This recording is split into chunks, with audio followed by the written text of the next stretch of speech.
Puji nama Tuhan.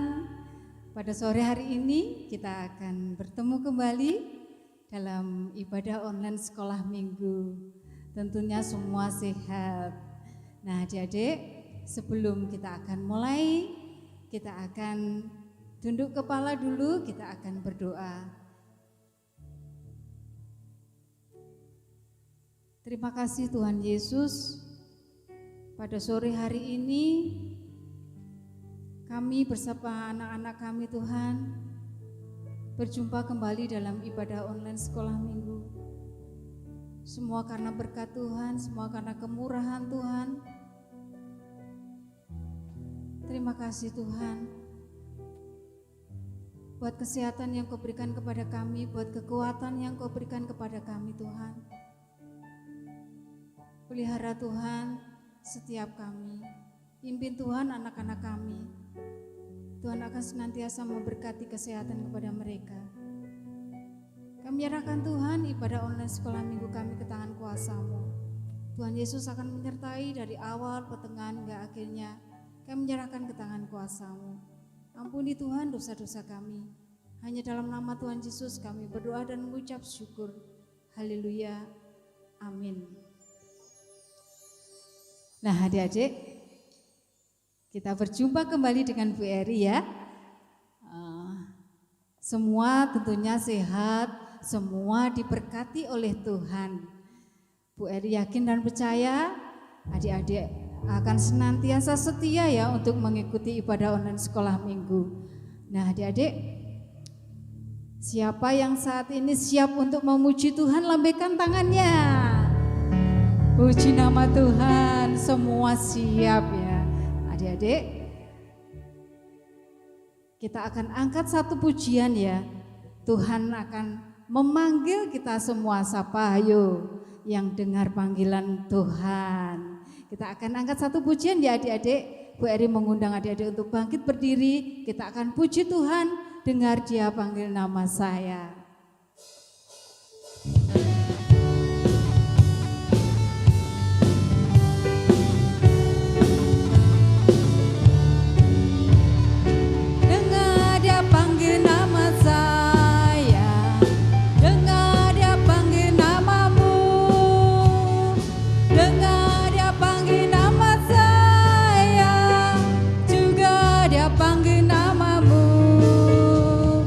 Dengar dia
Puji nama Tuhan.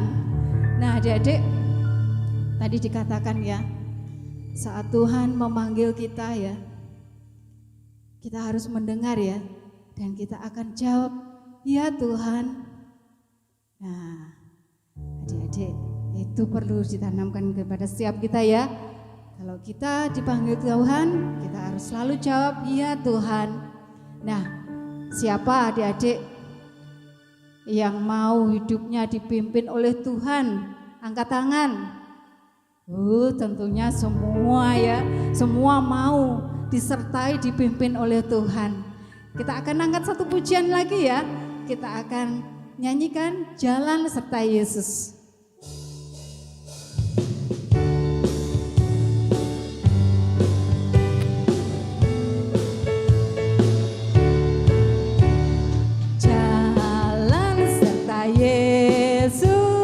Jalan sertanya setiap hari, jalan serta Yesus, serta Yesus selamanya.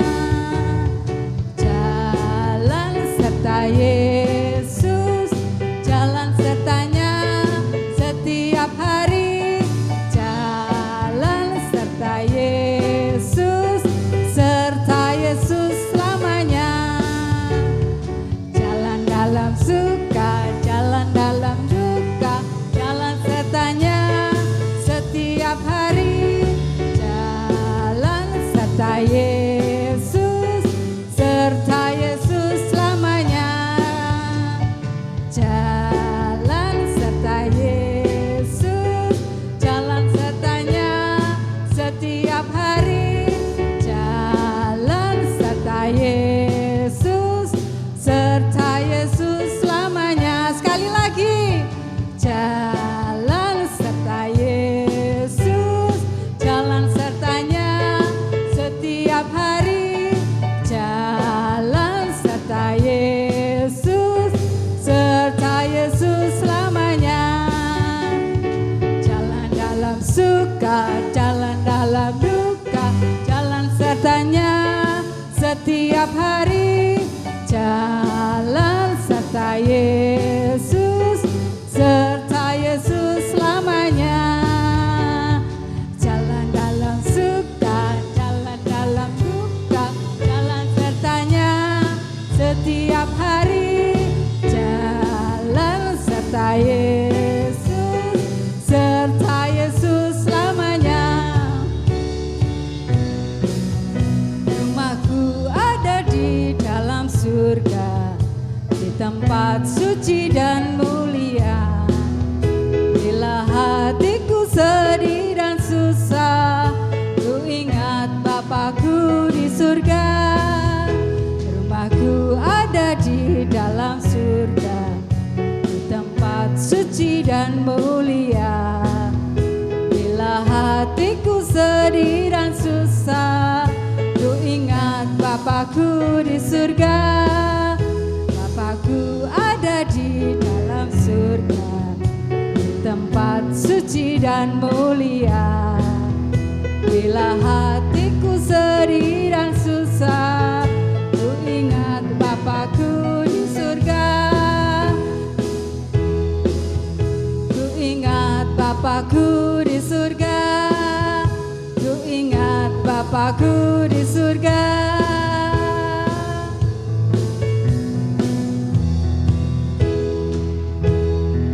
Puji nama Tuhan, beri kemuliaan buat Tuhan. Nah adik-adik, dipersilahkan untuk duduk kembali. Adik-adik, kita sudah memuji-muji Tuhan.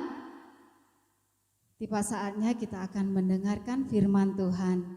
Nah adik-adik, sebelum kita mendengarkan firman Tuhan, Bu Eri sekali lagi akan mengajak adik-adik untuk memuji Tuhan.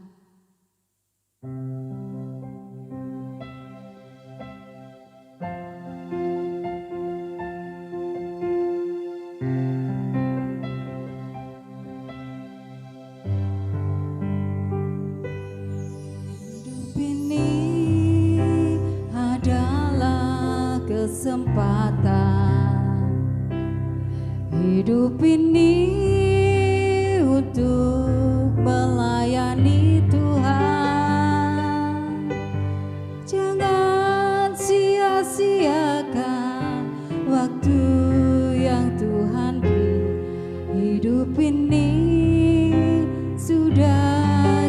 jadi berkat. Hidup ini adalah kesempatan. Hidup ini untuk melayani Tuhan. Jangan sia-siakan waktu yang Tuhan beri. Hidup ini sudah jadi berkat.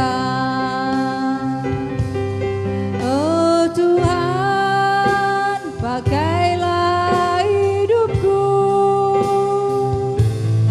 selagi aku masih kuat. Bila saatnya nanti ku tak berdaya lagi, hidup ini sudah jadi berkat. Sekali lagi kita nyanyikan ya. Ini adalah kesempatan. Hidup ini untuk melayani Tuhan. Jangan sia-siakan waktu yang Tuhan beri. Hidup ini sudah jadi berkat. Oh Tuhan, pakailah hidupku selagi aku masih kuat.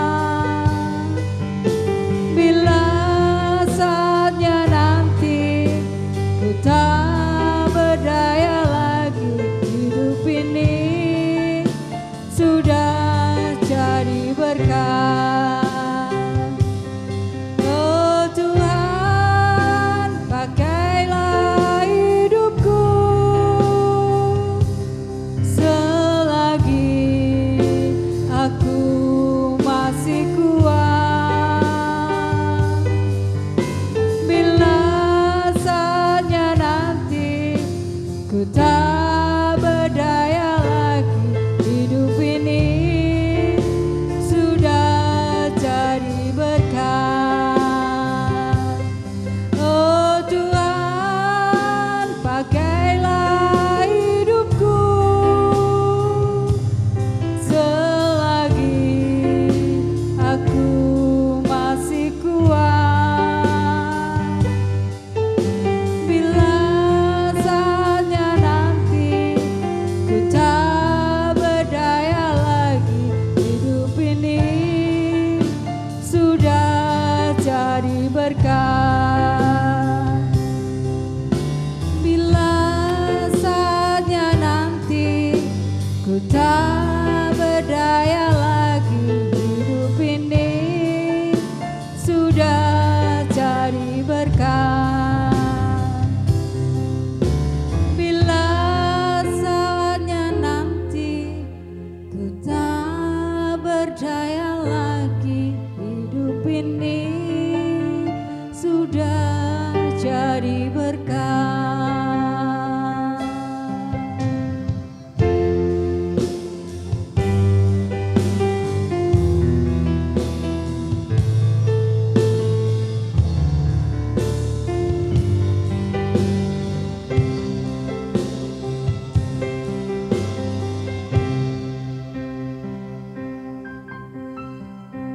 Selamat mendengarkan firman Tuhan yang akan dibawakan oleh Ibu Dila. Shalom adik-adik yang dikasihi Tuhan, kita akan belajar kebenaran firman Tuhan. Sebelumnya kita berdoa dulu, lipat tangannya, tutup matanya. Tuhan Yesus, terima kasih Engkau sudah memberkati kami melalui pujian-pujian kami. Biarlah suara kami, nyanyian kami boleh menyenangkan hati Tuhan. Kami mau belajar kebenaran firman Tuhan. Tolong Tuhan berkati, berikan hikmat, sehingga kami semuanya boleh mengerti kebenaran firman Tuhan. Kami serahkan perundungan kami, sore hari ini ke dalam tangan pimpinan Tuhan Yesus. Di dalam nama Tuhan Yesus Kristus, kami mengucap syukur dan berdoa. Haleluya, amin. Adik-adik yang dikasihi Tuhan, siapa yang ingat minggu ini kita belajar hukum Taurat yang keberapa? Ayo, ada yang ingat enggak? Ya, hari ini kita belajar hukum Taurat yang ke-7. Bunyinya apa ya hukum Taurat yang ke-7 ini? Kita baca ya dalam Keluaran 20 ayatnya yang ke-14.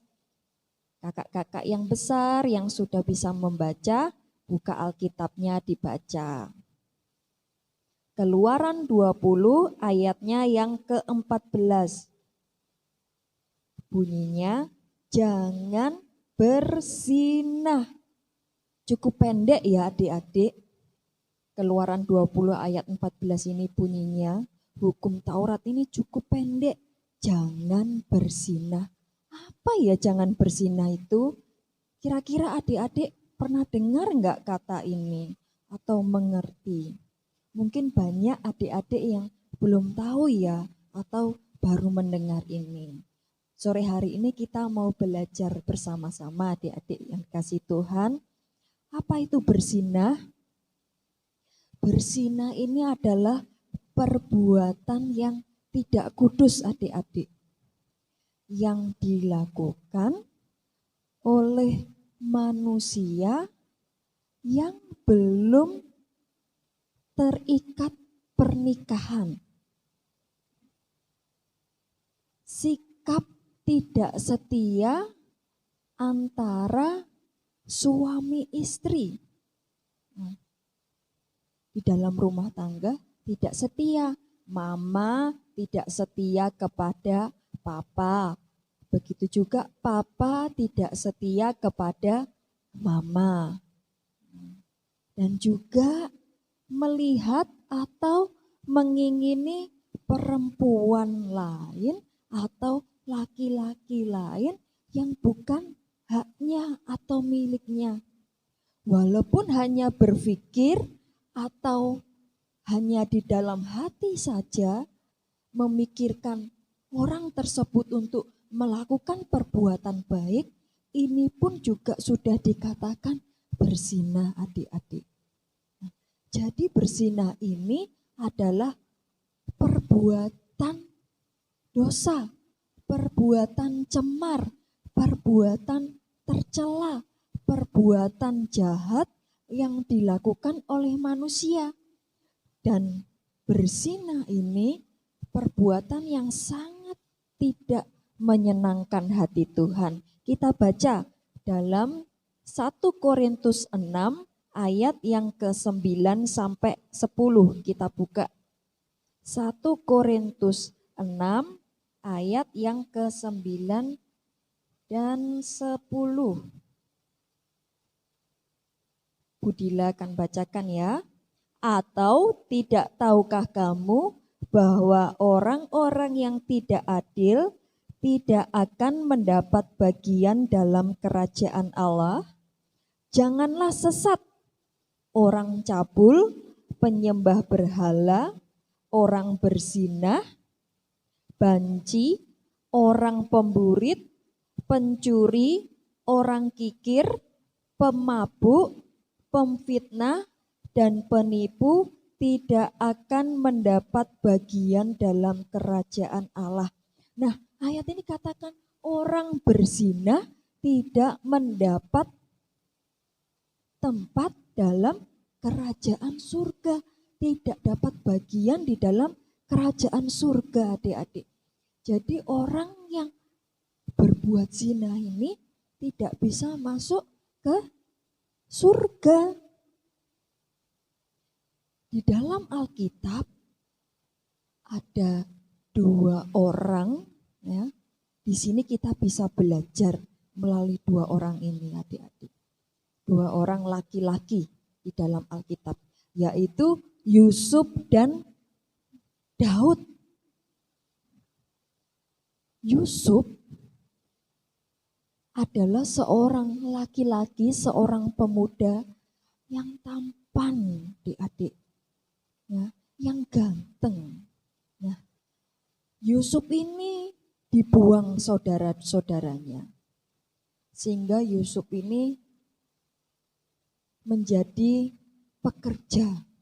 Ya, dia bekerja di rumah Tuan Potifar, menjadi budak. Adik-adik dibuang menjadi budak. Ketika itu Yusuf ini ada di rumah Potifar, orang kaya, adik-adik. Tetapi atas berkat Tuhan, Yusuf ini dipercaya untuk mengatur seluruh yang ada di rumah Potifar ini. Nah, Potifar ini punya seorang istri, adik-adik, namanya Ibu Potifar. Karena Bapak Potifar ini bekerja, orang yang kaya, ya, banyak pekerjaan-pekerjaan yang harus dilakukan di luar rumah. Sehingga Bapak Potifar ini tidak selalu ada di dalam rumah, di rumahnya. Ibu Potifar yang selalu melihat Yusuf yang tampan ini, adik-adik, yang ganteng ini, Ibu Potifar ini menjadi suka atau tertarik kepada Yusuf. Nah, Ibu Potifar ini mulai menggoda, merayu Yusuf supaya Yusuf ini pun juga menjadi suka atau tertarik kepada Ibu Potifar. Ibu Potifar ini selalu menggoda Yusuf, tidaknya 1-2 kali. Tapi hari demi hari Ibu Potifar ini selalu merayu Yusuf. Tetapi Yusuf ini adalah anak Tuhan yang setia, yang takut kepada Tuhan. Sehingga Yusuf ini tidak tergoda oleh rayuan dari Ibu Potifar ini, adik-adik. Kita baca ya kisah Yusuf ini di dalam Kejadian 39 ayatnya yang ke-8 dan 9. Tetapi Yusuf menolak dan berkata kepada istri tuannya itu, dengan bantuanku, tuanku itu tidak lagi mengatur apa yang ada di rumah ini, dan ia telah menyerahkan segala miliknya pada kekuasaanku. Bahkan di rumah ini ia tidak lebih besar kuasanya daripadaku, dan tiada yang tidak diserahkannya kepadaku selain daripada engkau, sebab engkau istrinya. Bagaimana mungkin aku melakukan kejahatan yang besar ini dan berbuat dosa terhadap Allah? Nah, ketika Yusuf digoda oleh Ibu Potifar ini, Yusuf tidak mau, adik-adik. Yusuf lari pergi dari rumah Ibu Potifar ini. Ketika Yusuf lari, Ibu Potifar ini ya, justru memfitnah Yusuf, bahwa Yusuflah yang menggoda Ibu Potifar ini. Padahal tidak ya, adik-adik. Ibu Potifarlah yang menggoda Yusuf. Maka suaminya Bapak Potifar ini menyuruh untuk menangkap Yusuf. Yusuf akhirnya dipenjara, adik-adik. Yusuf dipenjara jelas bukan karena kesalahannya, tetapi karena fitnahan Ibu Potifar ini. Tetapi Yusuf tetap pegang, ya, tetap hormat, tetap tidak melakukan kejahatan, berzinah ini di hadapan Tuhan. Karena Yusuf adalah anak Tuhan yang setia, sama seperti ibu dan adik-adik semuanya adalah anak-anak yang setia. Sehingga Yusuf lebih takut kepada Tuhan daripada menuruti Ibu Potifar ini, adik-adik. Dan apa yang dilakukan Yusuf ini sungguh-sungguh menyenangkan hati Tuhan. Walaupun Yusuf di penjara, Tuhan memberkati Yusuf. Tuhan tetap menyertai Yusuf. Dan Yusuf juga menjadi orang kepercayaan kepala penjara. Yusuf dipercayakan kembali mengurus para tahanan yang ada di penjara. Berkat Tuhan menyertai Yusuf karena Yusuf melakukan apa yang baik di mata Tuhan. Bagaimana dengan Daud adik-adik? Siapa yang tidak kenal Daud ya adik-adik? Raja Israel yang diurapi oleh Tuhan. Tetapi siapa yang sangka adik-adik bahwa Nabi Daud pun jatuh di dalam dosa berzina ini. Apa yang dilakukan Daud adik-adik? Daud melihat seorang wanita yang cantik parasnya, elok wajahnya adik-adik. Seperti adik-adik semua, cantik-cantik. Raja Daud ini suka melihat perempuan ini adik-adik. Nama perempuan ini adalah Batsyeba. Tetapi Batsyeba ini sudah punya suami. Namanya Uria. Dan Uria ini adalah prajurit Raja Daud adik-adik. Karena Daud suka kepada Batsyeba ini, Daud memanggil perempuan ini. Dan akhirnya perempuan ini adik-adik hamil anaknya Raja Daud. Ketika Raja Daud ini tahu bahwa Batsyeba yang dia suka ini hamil anaknya Batsyeba, Raja Daud ini mengatur rencana adik-adik. Rencana yang jahat adik-adik. Bahwa Uria suami dari wanita yang dia suka ini Batsyeba ini akan ditempatkan di barisan pasukan paling depan untuk berperang adik-adik. Dan Uria berangkat berperang atas nama Israel. Apa yang terjadi kepada Uria adik-adik? Karena di barisan paling depan melawan musuh yang kuat, Uria ini mati dalam perang adik-adik. Ketika istri Uria ini Batsyeba mendengar dan tahu bahwa suaminya sudah mati, Batsyeba sedih. Setelah lewat masa sedihnya, Batsyeba ini akhirnya diambil menjadi istri Raja Daud. Apakah benar yang dilakukan oleh Raja Daud ini adik-adik? Sangat salah. Raja Daud mengingini istri orang lain. Mengambil istri orang lain. Ini adalah dosa zina adik-adik. Ketika orang jatuh ke dalam dosa zina ini, dia tidak akan berhenti dalam dosa itu adik-adik. Akhirnya apa yang dilakukan Daud? Daud kembali jatuh di dalam dosa. Dengan apa? Membunuh Uria ini adik-adik. Minggu lalu adik-adik juga belajar hukum Taurat. Jangan membunuh. Membunuh adalah perbuatan yang Tuhan larang. Tetapi lagi-lagi Daud karena sudah jatuh di dalam dosa berzina, akhirnya dia juga jatuh di dalam dosa membunuh.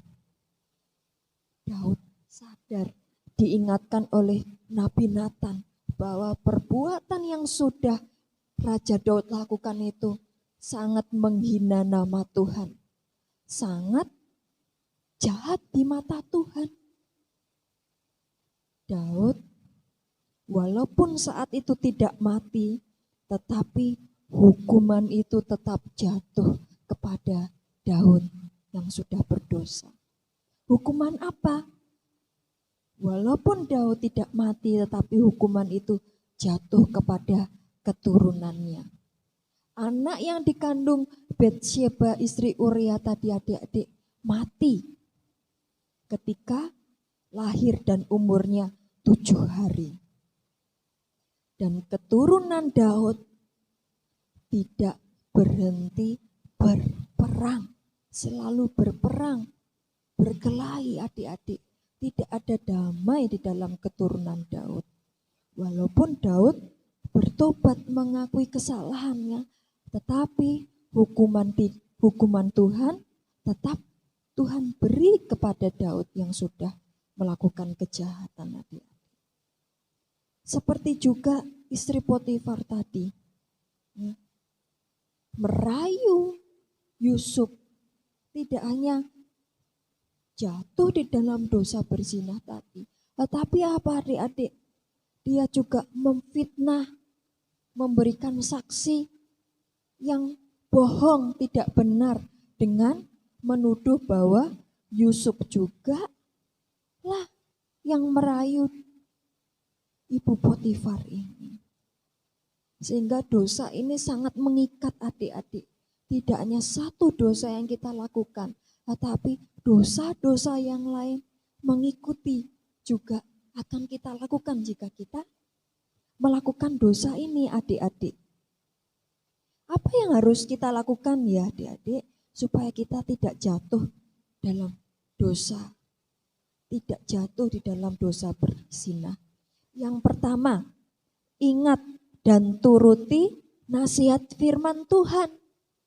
Kalau firman Tuhan katakan jangan dilakukan, boleh nggak kita lakukan adik-adik? Tidak boleh ya, kita tidak boleh melanggar apa yang sudah firman Tuhan katakan. Kalau jangan, kita tidak boleh lakukan. Kalau katakan tidak boleh, kita pun juga tidak boleh melakukan. Yang kedua, kita harus suka beribadah. Kita baca ayatnya, Ibrani 10 ayat yang ke-25. Ibrani 10 ayat yang ke-25. Budila bacakan. Janganlah kita menjauhkan diri dari pertemuan-pertemuan ibadah kita seperti dibiasakan oleh beberapa orang. Tetapi marilah kita saling menasihati dan semakin giat melakukannya menjelang hari Tuhan yang mendekat. Nah, firman Tuhan katakan kita harus rajin beribadah, kita harus suka beribadah. Jangan lewatkan jam-jam ibadah kita seperti hari ini. Hari Minggu, waktunya adik-adik sekolah minggu. Adik-adik harus sekolah minggu.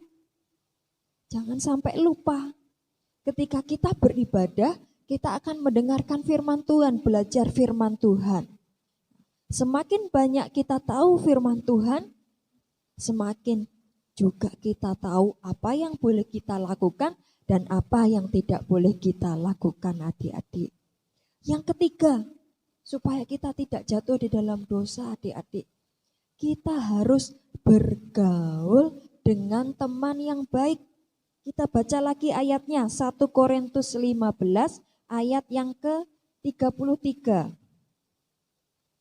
Budila bacakan. 1 Korintus 15 ayat yang ke-33. Janganlah kamu sesat, pergaulan yang buruk merusakkan kebiasaan yang baik. Ini pun sangat penting adik-adik. Kita harus memilih teman yang baik, memilih teman yang seiman, ya, suka bergaul dengan teman-teman di gereja kita. Sehingga kita tidak salah memilih teman. Kalau kita salah pilih teman yang nakal, yang tidak baik, tentu kita akan juga ikut nakal, ikut menjadi anak yang tidak baik. Tetapi kalau kita pilih teman yang baik, teman yang seiman, itu akan membawa kita menjadi anak yang baik juga adik-adik. Kita harus bertanggung jawab dengan diri kita. Tubuh kita ini adalah tanggung jawab kita adik-adik. Sehingga kita harus jaga supaya tubuh kita ini tetap suci, tetap kudus, tidak cemar oleh dosa adik-adik. ada bagian tubuh kita ini yang tidak boleh sembarangan dilihat atau dipegang oleh orang lain, adik-adik. Oleh orang asing, tidak boleh. Bagian tubuh mana yang tidak boleh dipegang, dilihat oleh orang lain atau orang asing, adik-adik? Kita ini pakai baju, kaos, celana, ini baju-baju luar ya adik-adik ya. Kita juga sebelum pakai baju luar ini kita pakai baju dalam, pakaian dalam. Nah, yang tertutup pakaian dalam inilah yang tidak boleh dilihat, lebih lagi dipegang oleh orang lain atau orang asing, adik-adik. Kalau ada yang memegang, apa yang harus adik-adik lakukan? Kalau tidak ada orang lain, ya, adik-adik harus berani minta tolong. Kalau ada mama papa, adik-adik harus berani bilang kepada mama papa. Kalau orang tadi itu memegang tubuh adik-adik dengan sembarangan. Kita harus berani adik-adik ya, menjaga diri kita, menjaga hidup kita, mata kita, hati kita, pikiran kita. Ya. Begitu juga kita juga harus bisa menjaga pikiran orang lain, mata orang lain, dan hati orang lain supaya tidak tercemar oleh dosa ini adik-adik. Dengan apa caranya adik-adik? Kita bisa pakai baju yang sopan. Kita bisa bersikap yang sopan, duduk yang sopan, kakinya ditutup. Bicara kita juga harus bicara yang baik, bukan bicara yang kotor atau bicara yang tidak baik. Kita juga tidak boleh menonton tontonan yang tidak sesuai dengan umur kita. Adik-adik masih anak-anak, jadi cocoknya juga nonton tontonan untuk anak-anak. Pilihlah cerita atau film, kartun yang sesuai untuk adik-adik. Dan ketika adik-adik menonton, juga minta didampingi oleh mama papa yang lebih dewasa, sehingga boleh mengarahkan adik, menasihati adik yang baik. Oh ini loh tidak boleh dilakukan, ini baru contoh yang baik, boleh dilakukan. Ketika adik-adik pegang handphone, ya, siapa yang tidak punya handphone? Ya, sekarang gampang, nonton tidak perlu di TV, bisa nonton di HP lewat YouTube, ya. Bisa main-main game yang bagus-bagus di HP. Tetapi Budila mau ingatkan bahwa kita harus hati-hati adik-adik menggunakan handphone kita ini, menggunakan gadget kita ini adik-adik. Kita tidak boleh sembarangan. Pilihlah game-game yang juga harus sesuai dengan umur adik-adik. Nah, ketika adik-adik melihat sesuatu yang tidak sesuai dengan umur adik-adik, jangan mainkan game itu. Kalau adik-adik nonton di YouTube, tontonlah tontonan yang sesuai dengan adik-adik. Kalau ada iklan-iklan yang muncul ketika adik main game, nonton, nah, yang tidak sesuai, langsung ditutup.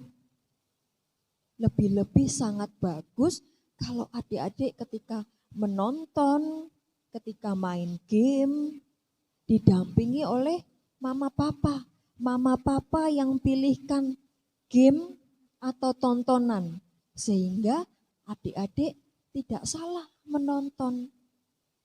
Dan tontonan atau game-game yang adik mainkan ini pun juga game-game yang membuat adik tambah pintar, tambah mengerti. Nah, game-game yang mendidik, tontonan-tontonan yang mendidik, yang mengajar adik-adik. Terlebih lebih fokus belajar justru lebih baik adik-adik. Inilah adik-adik nasihat firman Tuhan yang bisa Budila sampaikan.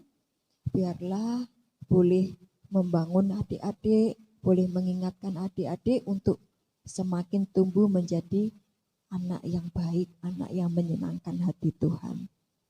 Mungkin sukar adik-adik pahami saat ini, tetapi lagi-lagi tidak ada firman Tuhan yang sia-sia. Suatu saat firman Tuhan yang adik dengar ini akan diingatkan kembali oleh Roh Kudus. Oh, ini ya maksud firman Tuhan ini. Terima kasih, puji Tuhan. Tuhan mengingatkan lagi. Jadi firman Tuhan yang adik dengar tidak akan sia-sia. Oleh sebab itu sangat penting adik-adik untuk belajar kebenaran firman Tuhan. Kita berdoa adik-adik untuk mengakhiri firman Tuhan sore hari ini. Terima kasih Tuhan Yesus buat pimpinan Tuhan, penyertaan Tuhan dalam ibadah sekolah minggu online kami ini. Terkhususnya untuk anak-anak-Mu Tuhan kami berdoa, biar Tuhan memberkati anak-anak-Mu menjadi anak-anak yang takut akan Tuhan Yesus, setia kepada Tuhan Yesus, hormat kepada Tuhan Yesus, mengasihi Tuhan Yesus, mengasihi orang tua dan keluarga Bapa. Kami berdoa, biarlah anak-anak-Mu ini Tuhan boleh menjadi terang, boleh menjadi alat kemuliaan Tuhan yang boleh Tuhan pakai untuk pekerjaan kemuliaan nama Tuhan Yesus. Berkati masa depan mereka Tuhan, berkati kesehatan mereka, berkati orang tua mereka, berkati keluarga mereka, berkati teman-teman mereka, berkati bermain mereka, menjaga, melindungi mereka Tuhan Yesus. Terima kasih Tuhan Yesus, biarlah berkat-berkat Tuhan boleh Tuhan nyatakan untuk anak-anak yang kami kasih ini Tuhan. Pertemukan kami minggu depan Tuhan, untuk kami boleh memuji memuliakan nama Tuhan dan belajar kebenaran firman Tuhan. Kami serahkan semuanya hanya di dalam nama Tuhan Yesus Kristus. Haleluya. Amin. Sampai jumpa adik-adik. Tuhan Yesus memberkati.